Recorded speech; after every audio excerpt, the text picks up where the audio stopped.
So I got a question for you. As a personal stylist, do you find it really hard to say no to a lot of the questions that you've been saying yes to?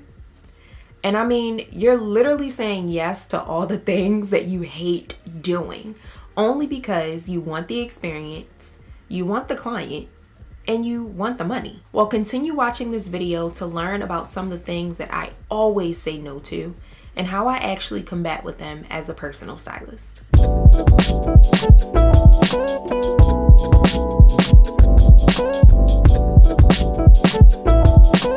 Hey stylists, it's your favorite style biz coach Kristen, and I am back with another video. So this video is going to be a little different from what you've probably seen before, but I really wanted to walk through this reel that I recently posted to really talk through why I say no to the questions that I posted on that reel. So if it's your first time tuning in, my name is Kristen and I'm a style biz coach and the CEO and founder of Project Style University, where I help personal stylists really transition their styling businesses into an in-person and virtual hybrid model so that they can increase their impact and their profit. So I get asked questions a lot about discounts, about if people could go shopping with me, about if I can do last minute photo shoots, and I hate it. Honestly, because I always say no to them. And I say no to them for a reason, because it just doesn't give me enough time to think. It's too stressful and it's just a lot that goes on. So let's start with question number one that I always say no to. Question number one, are clothes included in your rate? No, clothes are never included in the rate of my services. And I do this for a reason. When I first started styling back in 2013, I didn't know what I was doing. I'm gonna be honest with y'all. And I thought that the best way for me to really get a client and to make money is to say that clothes are included. Like, it's just easy. You know, I'll include clothes into, the overall price. I know how to shop. I know how to find things at a cheap rate. I know how to, make it work. And it never worked. It never worked. There were times when I did this that honestly, I ended up spending a lot more on clothes because I love the piece so much. And I cut into the actual profit that I was supposed to make. Also, if people's budgets are small and they can only give you but so much, it really doesn't help you to buy clothes and to pay yourself at the same time. It just does not make sense. So as I got older, as I got more mature in my business, I started to separate the two. And I learned that your rate should never include the price of clothing. And here's why. The price of clothing is constantly changing. And that's something that is out of our control as stylists. I can't control if a blazer is on sale one day and full price the next day. I can't control that. I can't control if I go to the store one day and I'm hesitant on buying something for a client. And I say, okay, I'll come back tomorrow. And now the item is gone. And now I have to get something different that maybe costs a little bit more. I cannot control any of that. Moving forward in my business, I started to create packages that include just my services. Clothes aren't included at all. With a package, my packages include a variety of services, most of the time 3 or 4 different services, and the client has to purchase clothing on their own. So whether I'm sending them links, whether I'm sending them suggestions, whether I'm curating a lookbook for them, they will be shopping the items that they love on their own. So I can avoid trying to get them a discount on something, paying for the clothes outright. I can avoid all of that by just separating the two. So if their budget isn't even enough to afford the price of my service, then it does not make sense. So I really want you as a personal stylist to really think this through and consider this moving forward in your business, to really separate your rate of the service that you offer from the clothing budget that your client has. They should be shopping for clothes on their own. Keep it completely separate. You should only be getting paid for your time and your expertise, and that is more value enough. The second question that I say no to is when clients ask me, can I go shopping with you? No, you cannot go shopping with me. I did this quite a few times in the past. Of course, when I was new to the industry, a couple of years in, I had clients shop with me while I was at Nordstrom, at the mall, any store that they wanted to shop at, they were right behind me. And it wasn't always a fun experience. It wasn't always a fun experience for me because the client was breathing down my neck and literally just following me everywhere that I went. Which, of course, where else would they go? What else would they do if they were shopping with me? I get it.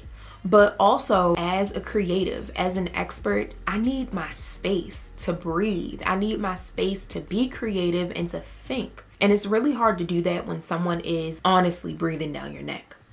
Also, when a client is shopping with you, they're literally watching your every move. So you can pick up one thing and you're thinking like, how can I incorporate this piece into the client's wardrobe?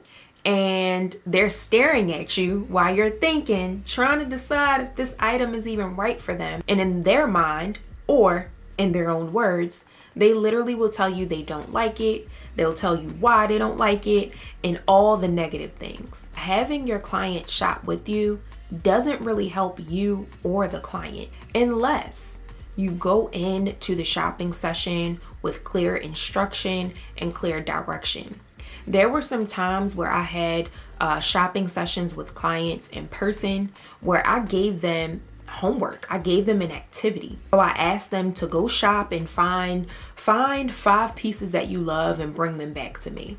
And as they do that and take their time, I'm then shopping for them and picking out pieces that I know would look great on them. So that way I have time to be creative, I have time to think, and hopefully they get lost in the sauce and they give you at least 20 to 30 minutes to really, look through the inventory and find some great pieces and curate some looks.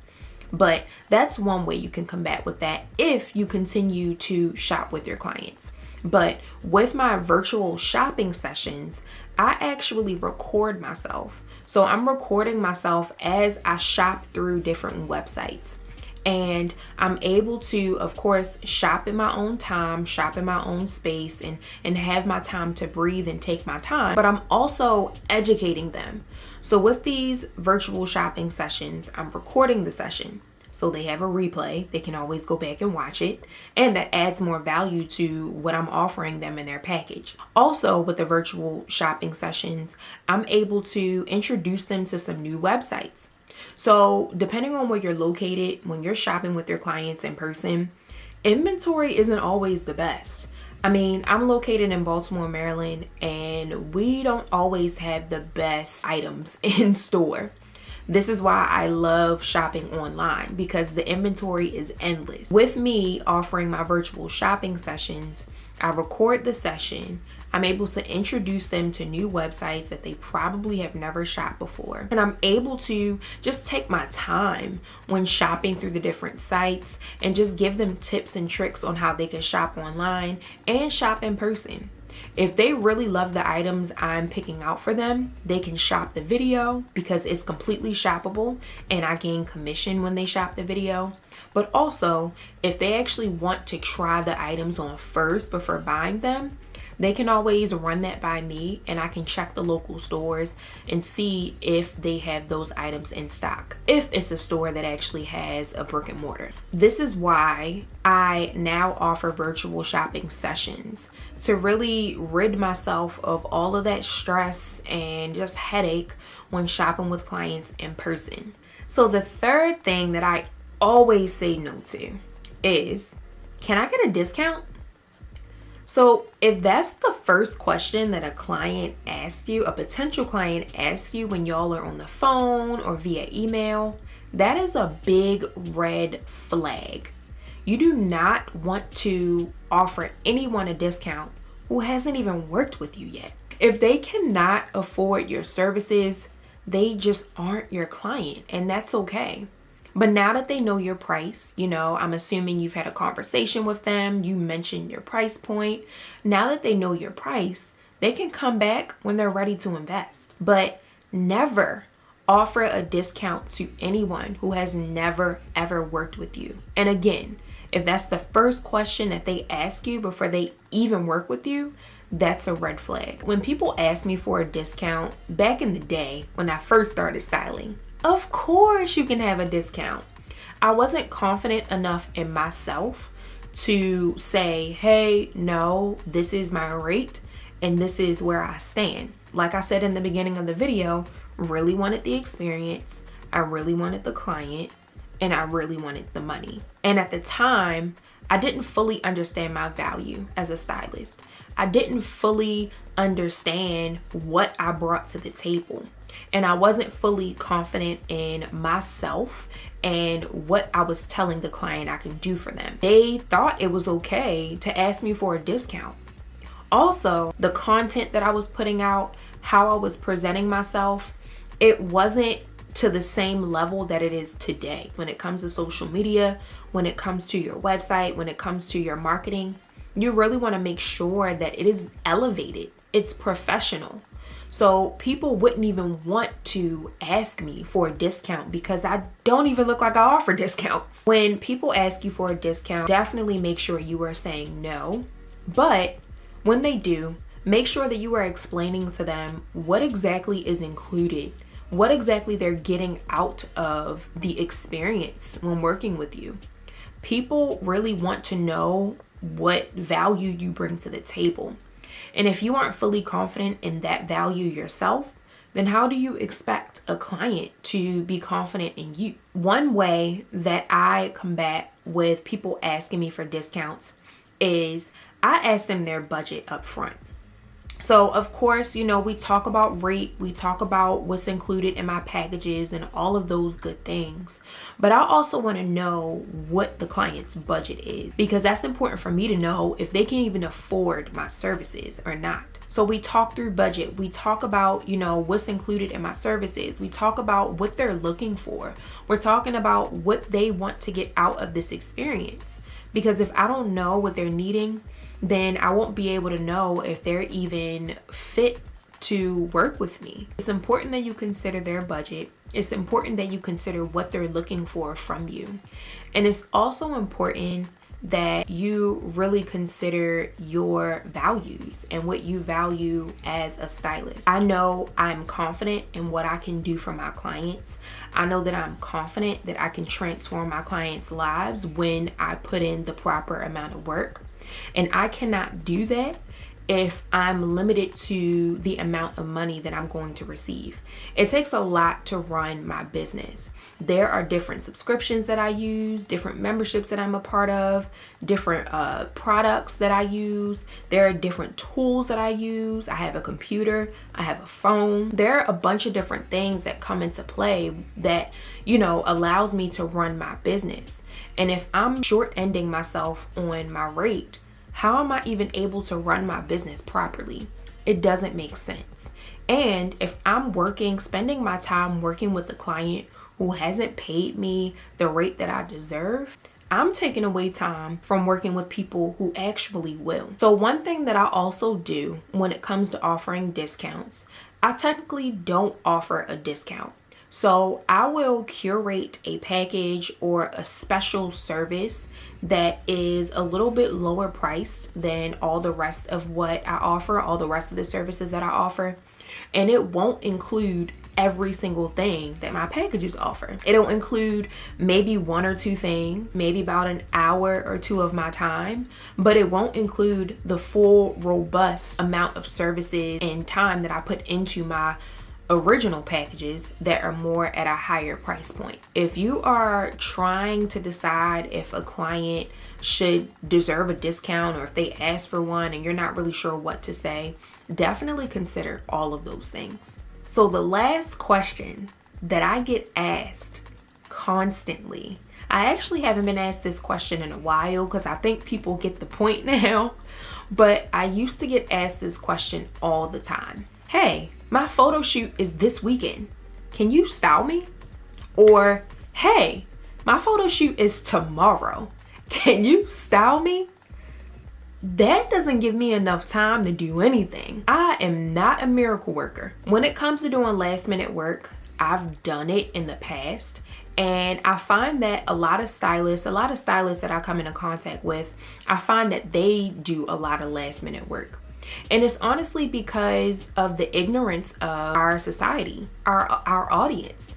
Most people who aren't in our industry just don't understand all the work and time that goes into offering a styling service. Most people think that stylists just have all these clothes hanging around, just have all this time, and can easily just put together a look, or just easily come running to a photo shoot when the client calls. And in real life, that's not how that works. It's not how that works. And it sucks because in the beginning stages, when you're new to the industry and you really don't know, you're really, like I said, just looking for that experience, looking for that money, and looking for the client. Most of the time, you're probably going to do a lot of last minute styling work. And I will say that isn't always bad. Last minute styling work really builds your endurance, it builds your confidence, and it shows you that you can actually work under pressure if you really want to. And I know for me, I can work under pressure. I can do a lot of things within a short amount of time. But when I do, I get stressed. I get a lot of anxiety, and it doesn't always feel good until it's done. Of course, when I'm working behind the scenes, trying to hurry up and get things together, I'm not even thinking. I'm literally just moving. And I realize that I don't always want to do work like that. I don't ever want to do work like that. When I'm working with my clients, I want to be able to take my time. I want to be able to fully understand who the client is, fully understand their body shape, fully get an understanding of what exactly they're looking for and how I can best help them. And I cannot do that in a matter of 24 hours. So I realized that about myself, and I started saying no to anybody who reached out to me at the last minute when it comes to photo shoots and styling opportunities. And I get it. You know, we want every single opportunity that comes into our inbox, but reality is nobody always has time to do those things in the last minute. You know, you may have a 9-to-5, you may have another client that you're working with, and time is important. Time is money. And a lot of the times when people reach out to you asking you for last minute styling work, most of them are on a budget. Most of them don't even have the budget to even pay you for your time. So I will say, to combat with this, if people are constantly reaching out to you to do last minute work, you can give them a rate that will honestly price them out. So, for example, a client reaches out to you and they're like, hey, I have a budget of $500. Can you style me for tomorrow? If you have clothes ready to go, you have accessories ready to go in the client's size, if you know the client, if you're fully comfortable to say yes, say yes. Do it for $500. But if this is a new person reaching out to you, they don't know you and you don't know them from a can of paint, and you're not prepared at all, you can quote them at a really high price point. And I will say, when you do that, it typically prices them out. So they say, no worries, I'll find someone else. No worries, thank you for your time. Typically, when you're doing last minute work, a lot of people pay for that last minute work.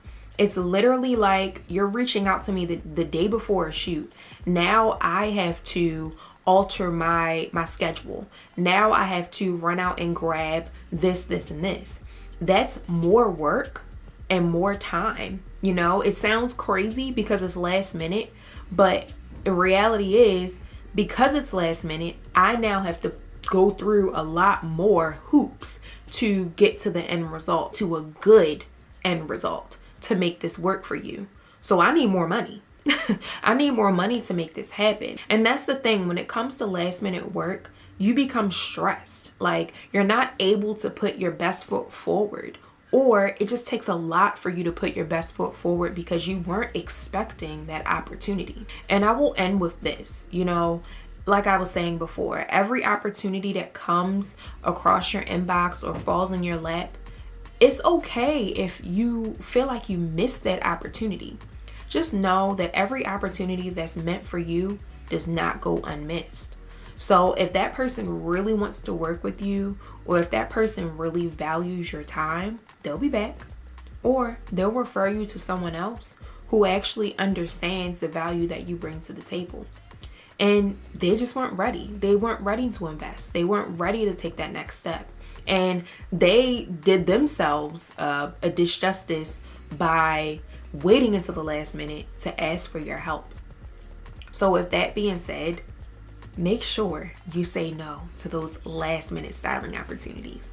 All right, so those are all the questions that I say no to as a personal stylist. And I really hope that I was able to give you a different perspective on what being a personal stylist is all about. And I really hope that I encouraged you to say no to all those questions too. I know it's hard. I know it's going to be a challenge, but you have to learn to put your foot down and really make sure that you aren't allowing people to take advantage of you. Personal styling is a difficult industry to get into, and it's even more difficult once you get into it.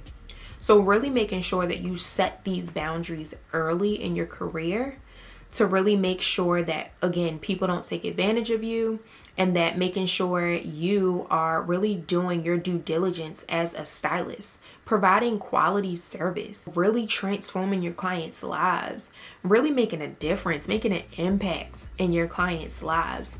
And just remember that you won't be able to do any of that if you're saying yes to everything that you should be saying no to. So I really hope that you enjoyed this video.